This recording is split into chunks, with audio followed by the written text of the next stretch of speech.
Bonjour, bienvenue sur Sudokanar.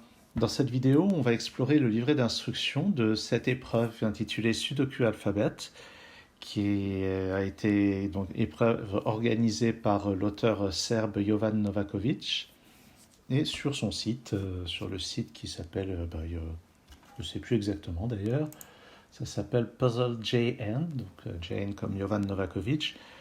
Et donc c'est une épreuve qui va se passer ce week-end. À l'heure où je tourne l'émission, c'est le week-end qui arrive. C'est une épreuve de 2 heures et demie avec 26 grilles de sudoku à résoudre selon le programme que voici. Donc 26 variantes de sudoku pour un total donc, de 2 heures et demie, un total de 300 points. Éventuellement, on peut dépasser un peu, mais si on dépasse, il faut quand même être sûr de son coup, parce qu'il y a 2 points de pénalité par minute qui dépasse. Et sinon, si on termine en avance, ce qui nécessitera quand même un peu de stamina, 1 point de bonus par minute de rab. Donc, comme vous pouvez voir, les difficultés sont assez variées. Ça va de 6 points à 16 points. Et donc, si on réfléchit bien, 300 points sur 150 minutes, effectivement, ça correspond à 2 points par minute. Donc, la pénalité est assez logique. Alors, on va regarder. Je vais passer en revue. Tous les exemples sont sur des grilles 6-6, mais j'ai demandé des précisions à l'organisateur pour pouvoir donner des renseignements fiables. Ça sera uniquement des grilles 9-9 dans l'épreuve finale. Alors voici en premier un Arrow Sudoku. Tiens, je vais m'afficher le barème en même temps, histoire d'être sûr de donner des bons renseignements. Il faut que je trouve la bonne fenêtre maintenant. Ah, flûte. Est-ce que ça se passe? Ah voilà. Donc celui-ci a 13 points. Et le principe, c'est que quand il y a une flèche comme ceci, le nombre qu'on met là, c'est la somme des chiffres le long de la flèche. Les chiffres sont susceptibles d'être répétés le long de la flèche si ça ne contredit pas les règles du sudoku. Évidemment, ces 2 chiffres vont être différents, mais l'un d'entre eux pourrait être égal à celui-ci. Donc, variante très, très standard. Blackout Sudoku, eh bien, on peut voir que c'est un sudoku standard, sauf qu'il y a des cases noires, ce qui fait qu'on n'a pas forcément tous les chiffres dans un bloc 3-3, dans une ligne ou dans une colonne, il en manque un. Voilà, donc on peut voir par exemple qu'ici ça va forcément être un 3 par élimination. Je pense que cette grille va être assez facile à terminer. À chaque fois, ça c'est forcé aussi. Ça c'est forcé. Là, il reste encore un peu de choix. Ici, ça peut être 2, 3 ou 6. Ici, ça peut être 4, 5 ou 6. Ici, ça peut être 2 ou 6. Je vais peut-être devoir mettre des pencil marks, tiens. Alors, des choses encore faisables. Donc ici, 5 ou 6. À côté, 1 ou 6. Juste en dessous, c'est 2, 3 ou 6.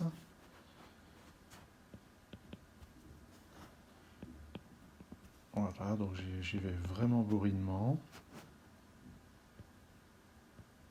Ah, non, ça ne peut être que 2. Ça ne peut être 1, 4, 3, 5. Ça ne peut être que 2 ou 6. Et maintenant, comment est-ce qu'on termine ça? Grande question.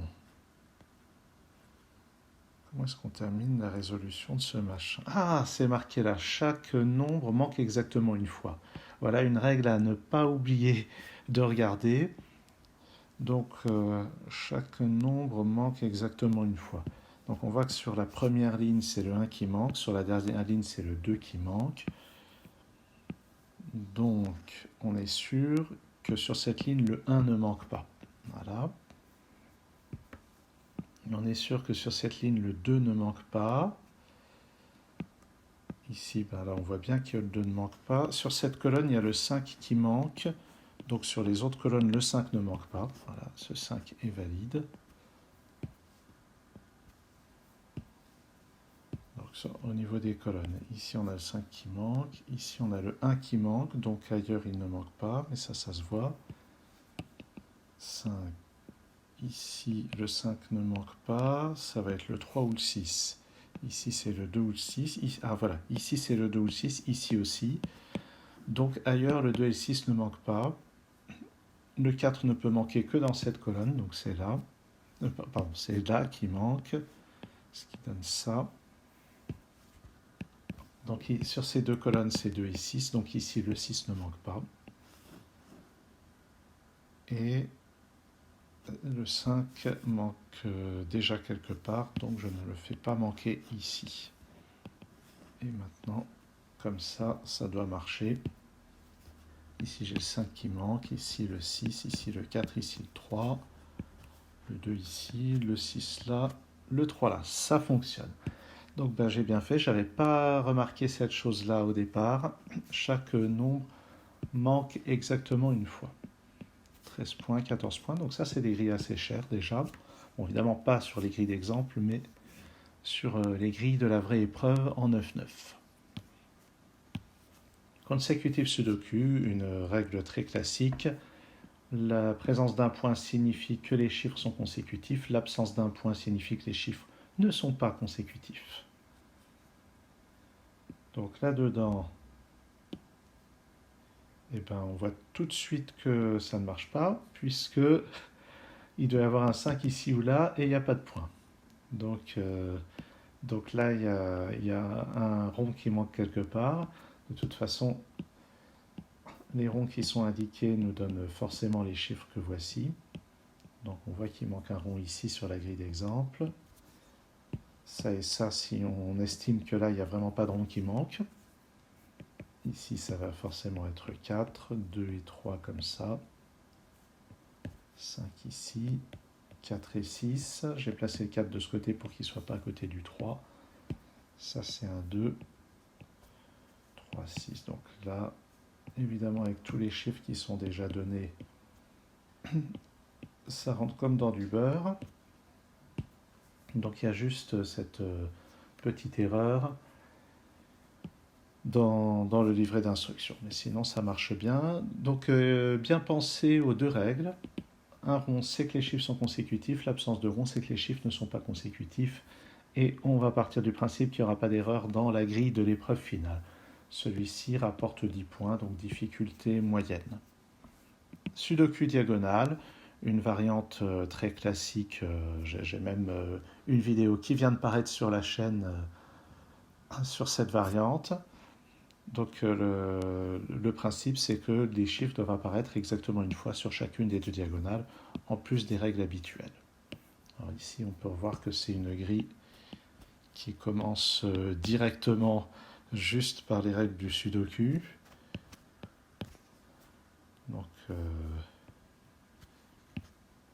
Donc ça démarre vraiment en fanfare.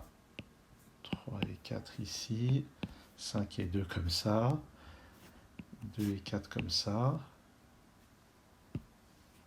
Et puis, alors là on peut voir qu'ici il nous faut les chiffres 1 et 6, ici aussi. Et au passage, on peut encore compléter ça. Donc ici c'est les chiffres 1 et 6, et pour décider comment ça se passe, il suffit de regarder sur la diagonale. Ça va forcément être comme ceci pour que ça soit cohérent. Et puis ça se complète directement avec les règles du Sudoku. Donc c'est une grille qui est présentée, pas de difficulté, mais qui utilise quand même quelque part la règle pour compléter ça. Celui de l'épreuve sera à 14 points, donc une grille quand même assez chère. Et passons aux variantes suivantes. Even Neighbors.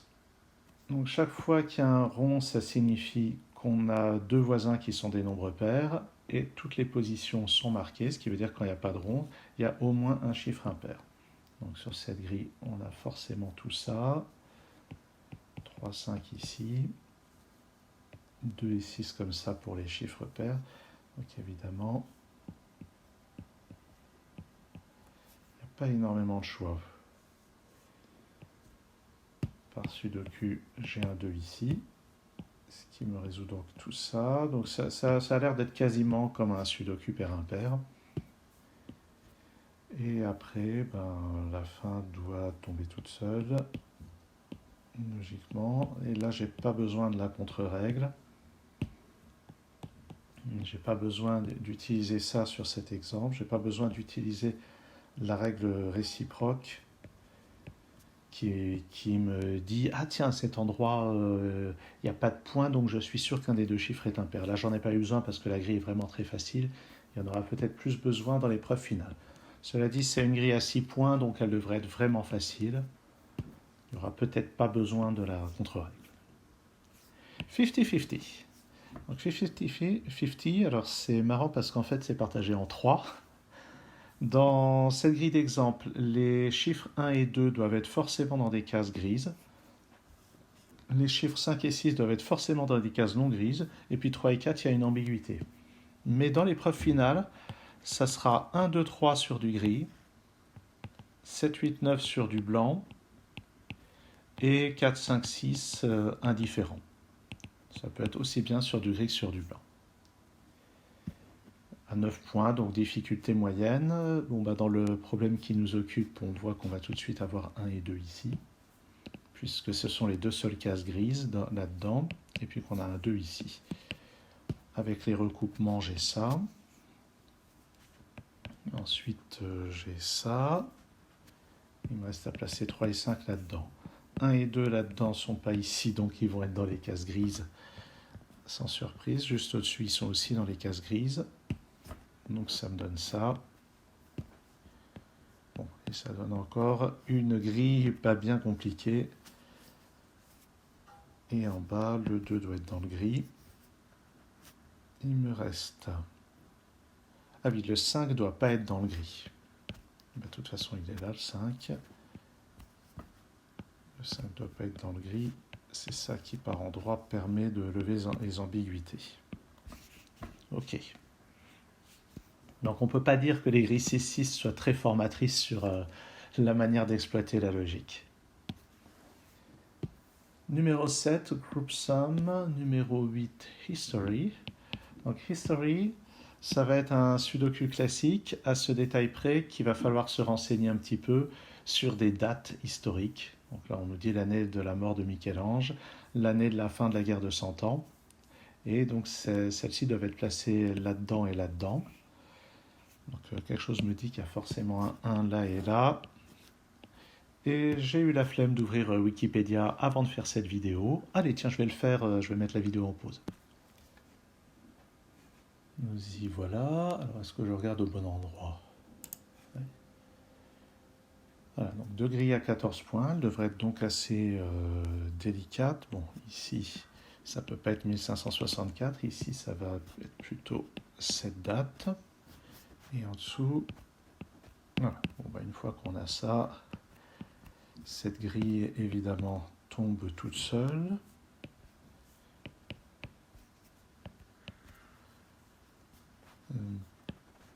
Comme ceci. Et quatrième. Voilà. On peut imaginer que donc, ça va compléter la grille. Une fois qu'on aura les dates, ça va compléter la grille en une grille de sudoku classique pour laquelle il restera un peu de travail. Group Sum, eh bien, en fait, c'est comme une sorte de killer sudoku dans laquelle on nous donne des cages qui sont des carrés de 2 sur 2 à ce détail près qu'il n'est pas interdit que des chiffres se répètent. C'est donc une variante arithmétique qui peut être assez difficile dans mon souvenir. Bon, là on a un point de départ, le 6, c'est forcément qu'on a 1 et 2 de chaque côté. Donc par élimination, on a un 4 ici, 3, 5 là-dedans, 3 ou 5 ici. Et là, il faut voir que maintenant qu'on a ça, le maximum peut être réalisé d'une seule manière. Le maximum pour les 3 autres cases, c'est 6, 6 et 5, ça fait 17. Donc en mettant le 2, on atteint vraiment le maximum. Donc on est forcément dans cette situation du 2, 6, 6 et 5. Et une fois qu'on a ça, on récupère un 5 ici. Et puis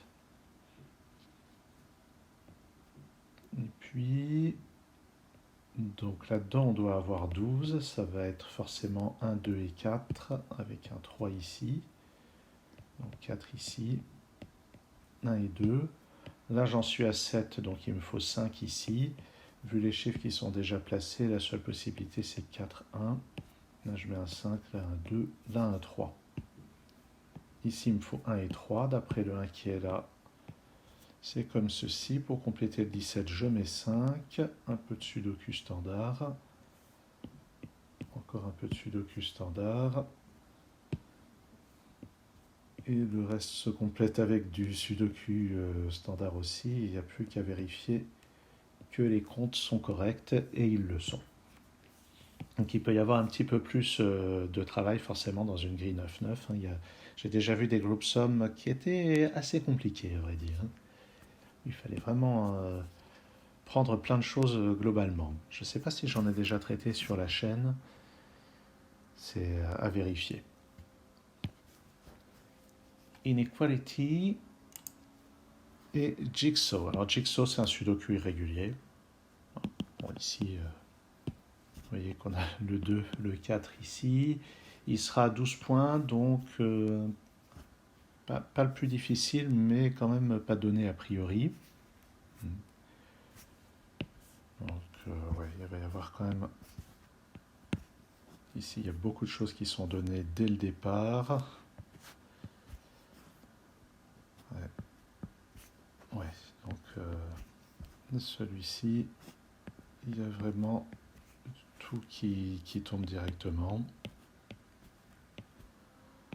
Donc, il n'y a pas vraiment de challenge. Et donc, bien comprendre, c'est un sudoku irrégulier où on a juste des régions qui contiennent tous les chiffres. Ça sera de 1 à 9, évidemment, dans la grille de l'épreuve, à la place des régions des blocs 3-3. À côté, Inequality, ça sera une des deux grilles les plus chères de toute l'épreuve.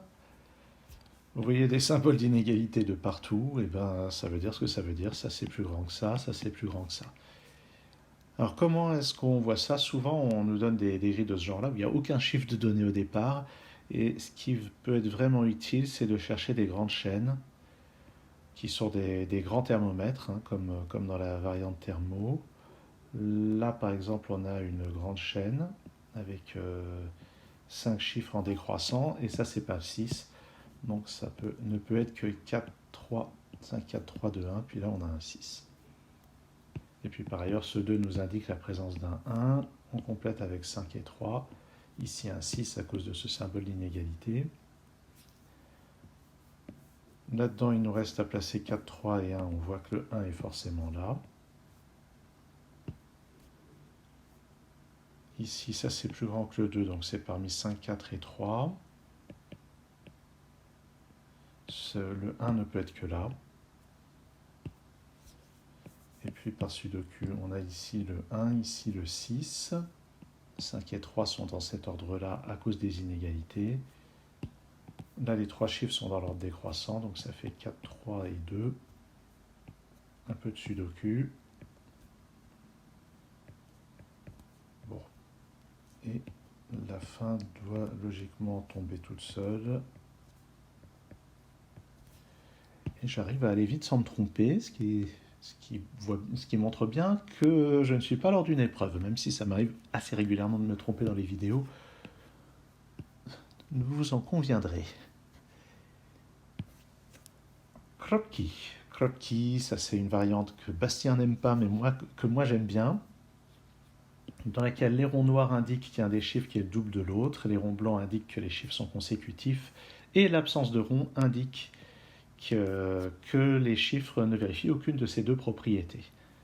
Donc il y a une contre-règle, elle n'est pas écrite ici, mais j'ai demandé confirmation à Jovan Novakovic et il y a bien la contre-règle. Bon ben ici, là-dedans on a 1, 2 et 4 dans un certain ordre. Il n'y a que 4 qui va bien à côté du 5. Donc 6. Là-dedans on doit avoir 2 et 4, mais il n'y a pas de rond ici. Donc c'est dans cet ordre-là. Juste au-dessus c'est 3 et 6, donc c'est forcément comme ça. Là, je vais mettre un 5, ici un 4.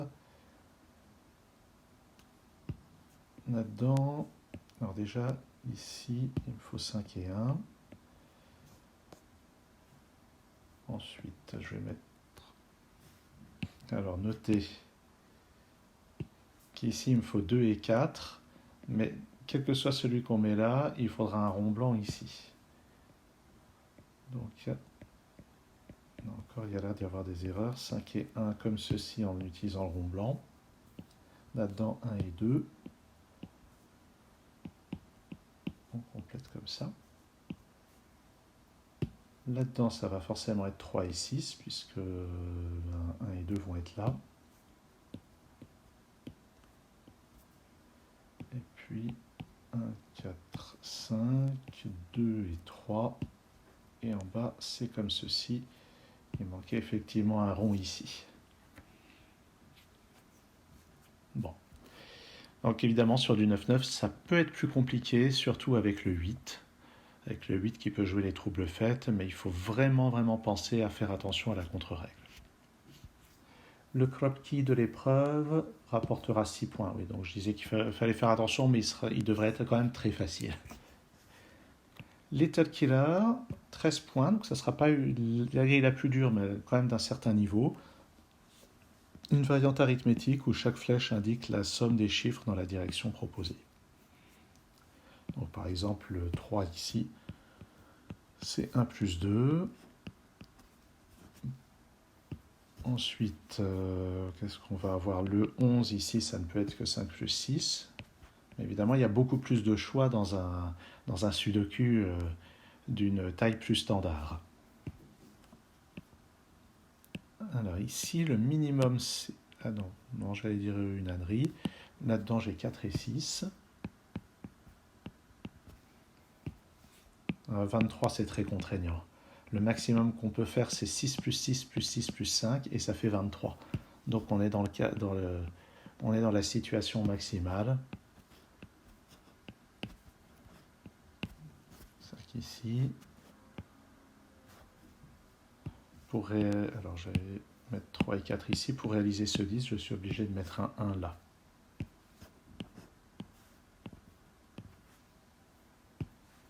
Ici, 2 et 3. On va regarder comment réaliser ce 11. Le minimum possible, là, ça va être 2 plus 3 plus 6, 11. Donc on est dans le cas minimal.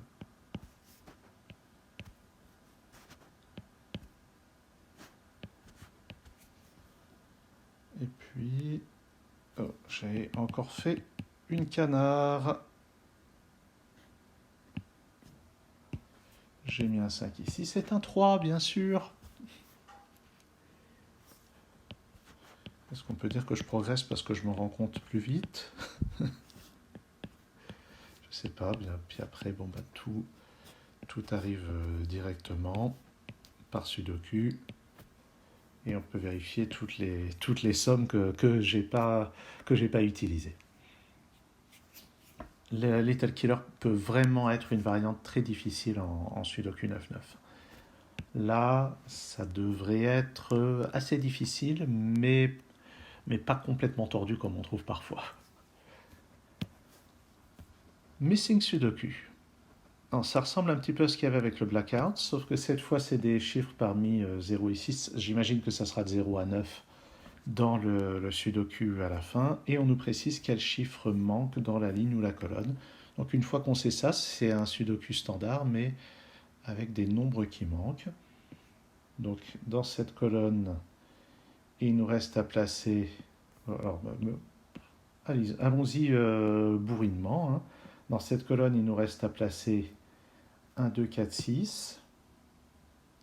Donc 1 ou 2 ici, 1, 4 ici. En fait, le 2 ne peut aller que là.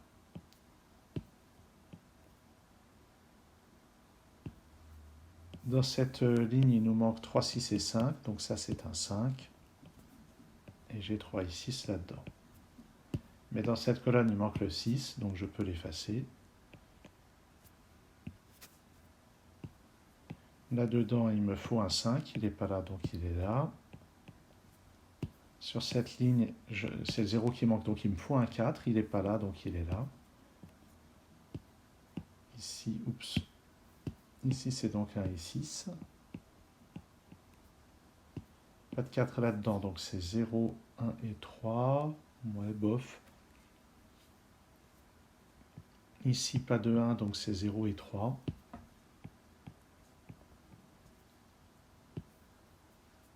Là, ça peut encore être 0 ou 1. Et j'ai pas de renseignements à ce sujet. Par contre, ici, je sais que c'est 1 et 3. Et d'après le 3 qui manque, c'est dans cet ordre-là. Le 0. Ici, comme je n'ai pas le 6, c'est forcément 1 et 4. Et ça me permet de placer un 0 tout en bas. Donc c'est un 1 qui vient ici. 0 et 3 là-dedans.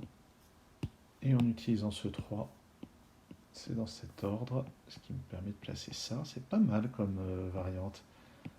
1, 4 et 6 sur cette ligne. À cause de ça, j'ai un 6 ici. 1 ou 4 là. Il me manque un 4 et 6 sur cette colonne. D'après ça, c'est un 6 ici. Ça ne peut être que 5. 0 là. Ah tiens, j'avais raté. Ce 6 me permet de résoudre cette paire. Et j'ai un 4 là, qui me donne ça, ça et ça. Pas mal du tout. 11 points, donc ça sera de difficulté moyenne. J'aime bien le principe d'avoir comme ça une liste de chiffres fixés. Évidemment, il y aura beaucoup plus de choix avec les chiffres de 0 à 9. À voir, ça peut être vraiment sympa. Numéro 14, No 10 Sudoku. Bon, alors là, ça va être complètement ridicule sur cette grille 6-6. Ça sera un problème quand même à 14 points, donc assez cher. Deux cases voisines ont des chiffres dont la somme ne peut pas valoir 10.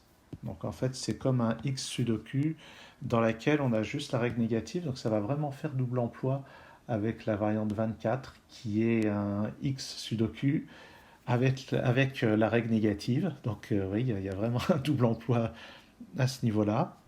Et je disais là c'est ridicule parce qu'il n'y a que 6 et 4 qui peuvent faire une somme de 10. Donc la règle ici n'est vraiment pas intéressante sur cette grille. Donc je vais la zapper, c'est pas très intéressant. Ça nous dit juste qu'on ne peut pas mettre un 4 ici ni un 4 là, en gros.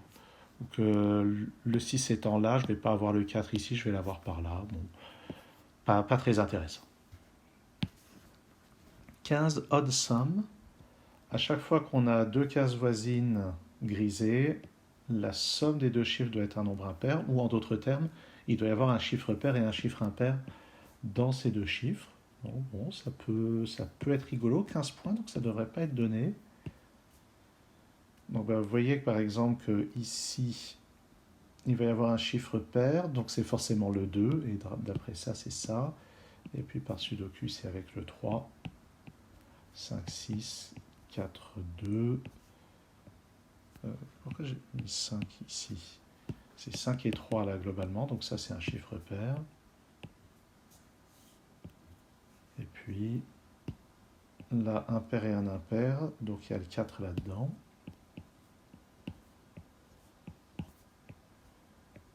Et puis, nous y voilà. Donc il n'y avait pas de... Bon, encore une fois, il n'y avait aucune difficulté sur cette grille, mais pour 15 points, on peut imaginer qu'il y en aura un petit peu plus dans la grille du concours. Il y a donc à retenir, deux cases grises voisines, ça signifie qu'il y a un chiffre pair, un chiffre impair. Palindrome, une grille à 11 points, donc difficulté moyenne.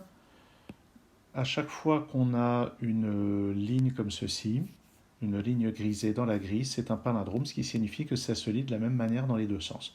Donc en particulier le 4 qui est ici est cloné là, le 1 qui est ici est cloné là.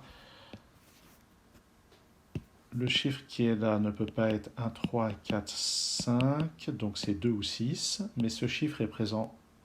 Qu'est-ce que j'ai fait? Le 1 n'est pas là, pardon. Le 1 est là, donc je suis déchaîné aujourd'hui. Donc le chiffre qui est ici ne peut pas être 1, 2, 4 et 5. Il est cloné ici, donc il ne peut pas valoir 3. C'est donc un 6. Le chiffre qui est là doit valoir 2 ou 3. Il est là aussi. Ah, on ne sait pas encore lequel c'est. Par contre, ici, on peut placer un 6. Ici aussi. Et puis, qu'est-ce qu'on a d'autre? Là, j'ai un 2, donc maintenant, je sais que ce chiffre cloné est un 3. Et on va pouvoir compléter tout ceci de manière assez simple, comme ceci. Bon, évidemment, là encore, un exemple extrêmement facile. J'ai déjà dû présenter des palindromes sur la chaîne. Si vous voulez, vous entraîner, pour un certain nombre des variantes, il y a ce qu'il faut sur Sudokanar. Numéro 17, Queen Sudoku. Ça, c'est une variante assez rare, alors qu'elle est quand même assez rigolote. Le plus grand des chiffres, c'est-à-dire dans ce problème le 6, mais ça sera le 9 dans le problème final, et c'est une grille qui rapporte 12 points sinon, eh bien, les 9 se comportent comme des dames aux échecs, ce qui signifie, et en particulier on leur demande de ne pas se voir en diagonale. Sur une diagonale, il ne peut pas y avoir deux fois de suite deux exemplaires du chiffre 9, et dans cette grille, ça sera le chiffre 6. Alors, comment est-ce qu'on pourrait aborder ça? Bon, il y a un 1 ici par Sudoku direct, un 5 ici, 2 ou 6 là. Donc on est sûr d'avoir un 6 par ici. On est sûr de ne pas avoir de 6 à cet endroit. Bon. Qu'est-ce que j'ai d'autre? 3. J'ai un 5 et un 6 là-dedans, donc d'après ça, ouais, j'ai l'impression que je ne vais encore pas avoir besoin d'utiliser beaucoup la règle. Regardons quand même. Donc, j'ai quelques contraintes comme ceci sur les cases. Ah, il y a l'air d'y avoir quand même besoin de raisonner un petit peu. Ça, c'est 1 ou 6.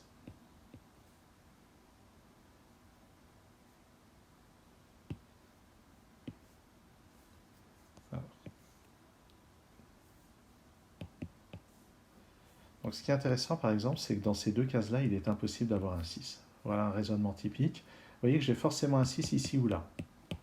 Donc, de toute façon, cette case voit ces deux cases. Cette case voit ces deux cases. Donc, ces cases ne peuvent pas abriter un 6. Donc, j'ai un 6 ici ou là. Ça me permet de placer ce 1.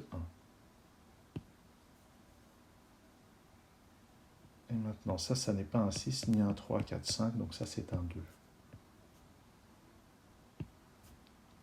Ce qui me donne un 2 là. 4 et 6 là-dedans. Un 1 tout en bas. 5 ou 6 ici. 5 ou 6 là. Mais il y a ce 6 qui permet de faire ça. Donc finalement, j'ai quand même pas mal besoin de cette règle sur ce problème. Il y a un petit peu de travail à faire, un peu plus que ce que j'avais redouté. Donc maintenant, j'ai un 5 ici, 4 et 6 là, mais c'est celui-ci qui va éliminer le 6 de ça. Et voilà donc le genre de raisonnement qu'on peut faire. Donc finalement, elle était pas mal, cette grille 6-6. C'est le cas de le dire. Il faudra juste faire attention que dans l'épreuve, ce sera le chiffre 9. Rossini. Rossini, il rapporte 9 points, donc il ne devrait pas être trop dur. Le principe, c'est que quand on a une flèche comme ça signifie que ces trois chiffres vont en croissant. La flèche comme ça, c'est que ces trois chiffres vont en croissant. Et l'absence de flèche, c'est que les trois chiffres ne font ni l'un ni l'autre. Contre-règle. Bon, là, j'en suis déjà à 34 minutes. Je ne vais pas forcément m'étendre sur des variantes que j'ai déjà présentées plusieurs fois sur la chaîne. Ça peut être assez difficile, mais 9 points, ça devrait être vraiment abordable. Sequence Sudoku, pour 6 points, ça devrait être vraiment facile. À chaque fois qu'on a une ligne, ça signifie que les chiffres forment une suite arithmétique. Une suite arithmétique, ça peut ressembler à ça. 1, 2, 3, 4, 1, 3, 5, 7, 1, 4, 7, c'est-à-dire des chiffres également espacés. Et attention, une chose qui peut arriver, quand vous avez... Imaginez qu'il y ait une ligne à cet endroit, eh bien, il se pourrait tout à fait que les quatre chiffres soient égaux. On pourrait tout à fait envisager 1, 1, 1 et 1. Ça, c'est une chose à surtout pas négliger, parce qu'on a tendance à chercher des écarts qui valent 1, 2 ou 3, mais il faut penser que 0 est un écart possible quand on regarde des lignes en diagonale. Bon, évidemment, ici, ça ne sera pas le cas. Ici, ils sont forcément espacés de 1, ici aussi. Alors, attention. Donc, ça peut pas être 1, 2, 3 quelque chose, ça peut pas être 2, 3 quelque chose, donc ça, c'est la fin, c'est les gros numéros. Ça, c'est le début, ça peut pas être 1, 2. Donc, on peut directement démarrer comme ça. Là-dedans, il nous reste 1, 2 et 5, et d'après la règle, c'est forcément comme ceci. Ici, 1, 2, 3, 4, 5, 6, 1 et 2. Et évidemment, ça se termine tout seul, je pense.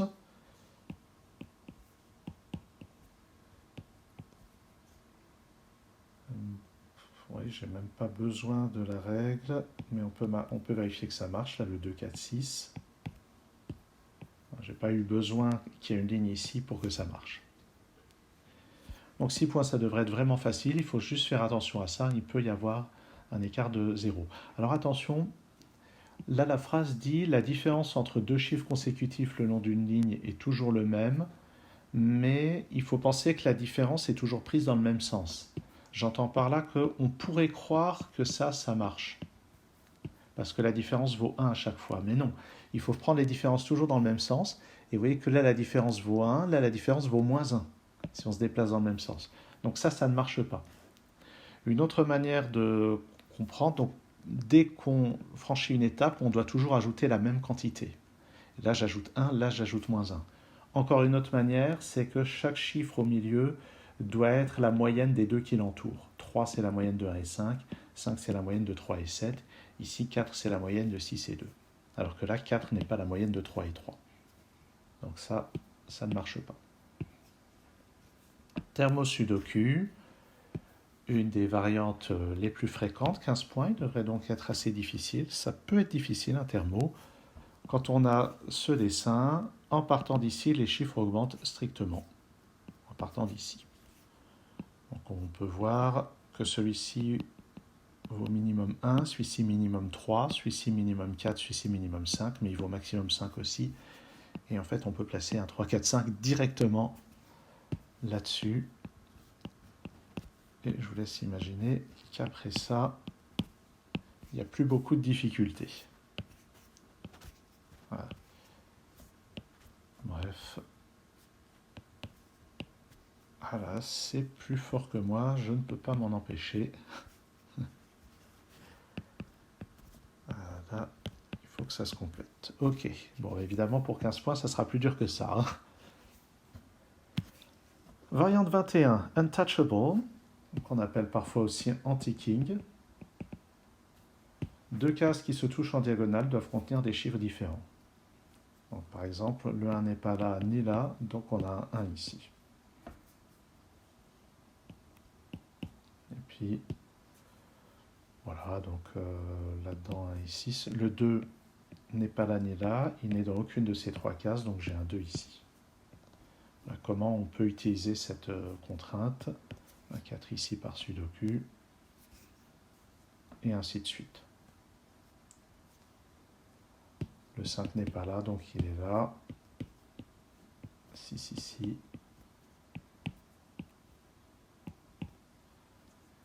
Et puis, allez. Donc je suis parti, je termine. Et j'imagine que j'ai plus besoin de la règle. Je vous laisse le soin de vérifier qu'elle est bien satisfaite sur le reste de la grille.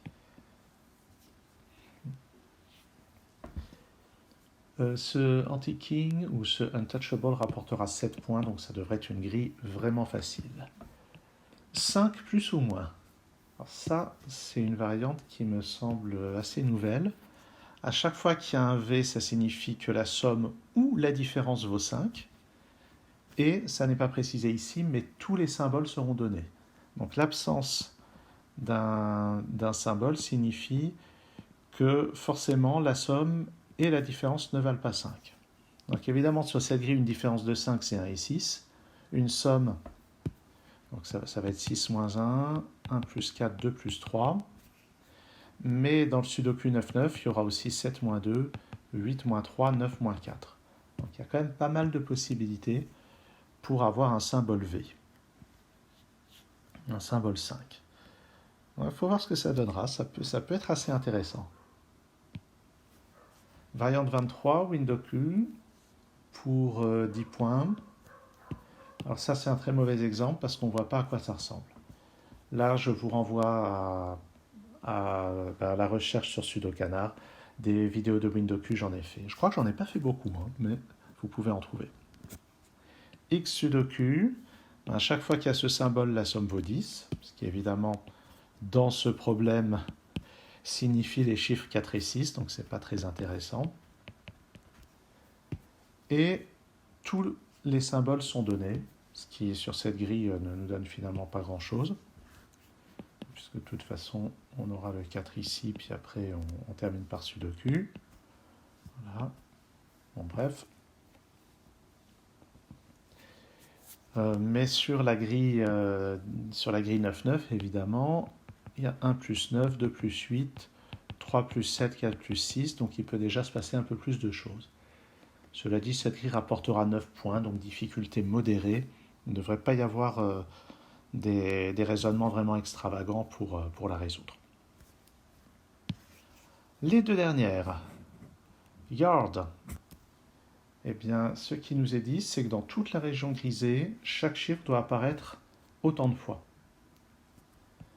Donc si on regarde bien, ça va être vrai aussi pour la région non grisée, forcément. Dans la région non grisée, il y a 12 chiffres, ça veut dire que chaque chiffre apparaît exactement 2 fois dans cette région grisée. On peut voir que le 1 et le 2, ils sont déjà 2 fois, le 3 aussi. Donc il nous reste à mettre 2 fois le chiffre 6, ce qui sera soit là, une fois le 4 et une fois le 5. Bon. Je ne sais pas trop comment on peut exploiter ça sur cette grille. En fait, par du Sudoku standard, on a un 3 ici, on a un 3 là. On va donc avoir 1 ou 5 ici, 1, 4. Ici, c'est 5 ou 6. 4, 5, 6, 4 ou 6. 1, 2 ou 6, mais on sait que le 1 et le 2 ne sont pas répétés dans cette partie. Donc ça, c'est un 6, ce qui me donne ce 4, ce 5 et ce 6. Ok. Bon, à partir de là, la condition est vérifiée. Donc il n'y a certainement plus qu'à remplir la grille par du raisonnement standard. Sauf que j'ai dit n'importe quoi. Non, ça c'est bien un 1. Donc ça c'est un 5. 6, 1, 4, 2, 6, 5. Ouais. Et puis, qu'est-ce que je suis en train de rater? Ben rien. Comme ceci. Donc ça présume pas tellement de ce qu'il y aura dans la vraie grille. On ne sait pas encore, mais il faudra vraiment compter le nombre d'occurrences de chaque chiffre dans la partie grise et dans la partie blanche. Pour finir, une des deux grilles les plus chères, Zipper Sudoku. Ce qu'on nous dit, c'est que sur chacune des bandes verticales qui nous seront données, il va y avoir une règle de type fortress en fait. Ah oui, en fait, c'est un fortress. Ce chiffre doit être plus grand que... Ah non, pardon. Non, c'est pas une fortress. Ce chiffre doit être ou bien plus grand que les deux chiffres qui l'entourent, ou bien plus petit que les deux. Une sorte d'anti-Rossini. Donc lui, comme ça peut pas être un 6, ah bah oui, là c'est nul. Oui, là c'est un peu nul parce que ces chiffres-là, on les a directement. C'est quoi cette blague? Ah oui, d'accord, la blague, c'est que ce chiffre étant plus petit que celui-là, il doit aussi être plus petit que celui-là. Donc ça me permet de placer ces chiffres. Ok. Maintenant, j'ai la même chose avec... Ça, c'est un 1. Ça, c'est un 4. Là, je dois avoir 2 et 5. Bon, évidemment, les deux chiffres vont être plus petits que le 6. Mais ici, je dois avoir un chiffre plus grand que le 3. Donc, ça me permet de placer le 5 et le 2. Et de même, là-dedans, je dois avoir... Oups. Là-dedans, je dois avoir 3 et 6. Lui doit être plus petit que le 5 à cause du 1. Donc ça va être comme ceci. Et il n'y a plus qu'à vérifier que ça marche bien avec les autres. Donc ici, il y avait quand même un petit peu de raisonnement à faire. Il faudra voir ce que ça donne sur la grille 9-9. Il y aura sûrement plus de raisonnement à faire puisque c'est une des grilles les plus chères. Bon, eh ben, il va y avoir de quoi s'amuser. En 2 heures et demie, il va falloir faire des choix et puis il va falloir être bien en forme pour tenir la distance. 2 heures et demie, parce que déjà un Grand Prix 1 heure et demie en général, moi je suis bien lessivé à la fin. 2 heures et demie, qu'est-ce que ça va bien pouvoir donner? En attendant, ma vidéo déjà fait 45 minutes. Merci de l'avoir suivi et à très bientôt sur Sudo Canard.